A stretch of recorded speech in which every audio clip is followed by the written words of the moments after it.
integers and absolute values. So integers can be positive and they can be negative. And they do include 0. So we can see the 0 right there. And you can see as we go to the right, it just continues to get positive. As we go to the left, it continues to get more negative. So you can see how it's very symmetrical, right? As we just go from 0, just go to the right and left 1, it's -1 and 1, and so forth. Now let's look at some examples. So example 1. So in the morning, you start the car, the temperature reads to be -10 degrees, right? So -10 degrees Fahrenheit, which is negative integers, right?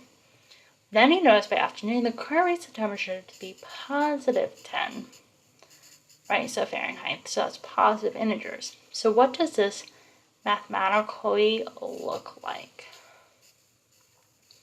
So if we're starting here, right?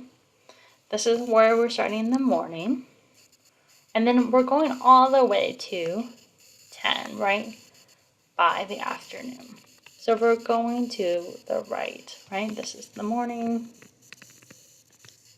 So that means we're going to go up 5, 10, right? To go from -10 to 0, we have to go up 10 because we're just going in increments of 5, 15, 20.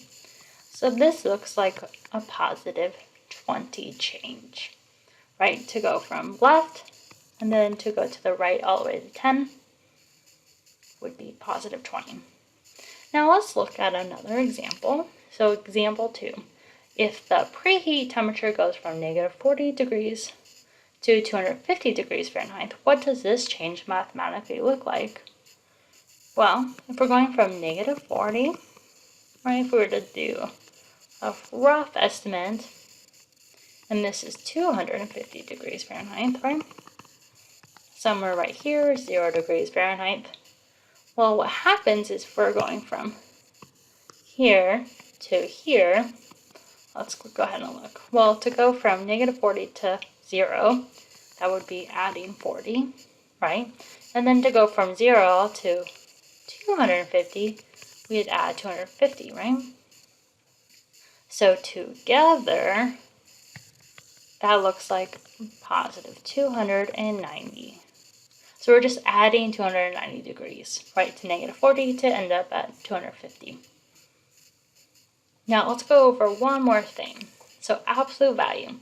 An absolute value states that the number of units or distance that it takes to move from one spot to another spot on a number line. And the absolute value is always going to be positive. And the absolute value symbol looks like this. So it has whatever number or operation inside, right? But it has these two bars on the left and right. So let's look at an example with it. Example 3. If the temperature reads 75 degrees in the morning and 95 degrees in the afternoon, what is the absolute value of this change? So let's look at our number line. So we're starting at 75 and we need to end up at 95. So let's go ahead and do that. So if we move in increments, right, as we can see at 5, so we can go 75 to 80, so that's 5, 10, 15, 20. So that would be, right, the absolute value of positive 20, right, so we're taking the absolute value of this, and whatever the absolute value is inside of it, it becomes positive. But it's already positive, but we would just leave it as 20 then, and that would be our solution. Now let's look at another example. So example 4. If the temperature reads to be 85 degrees in the afternoon and 80 in the evening, what is the absolute value of this change? So notice we're starting at 85, and then we're going to go to the left to 80. So as we're just moving in increments of 5, that's just going down 5. So that would be -5, right? We're going down. So we're going 85, right? Essentially going -5 to get to 80. Now, what's the absolute value of -5? Well, the answer then would be +5, because whatever the absolute value is. It's just a positive, right? So we're just saying that we went a distance of 5 units essentially on this one.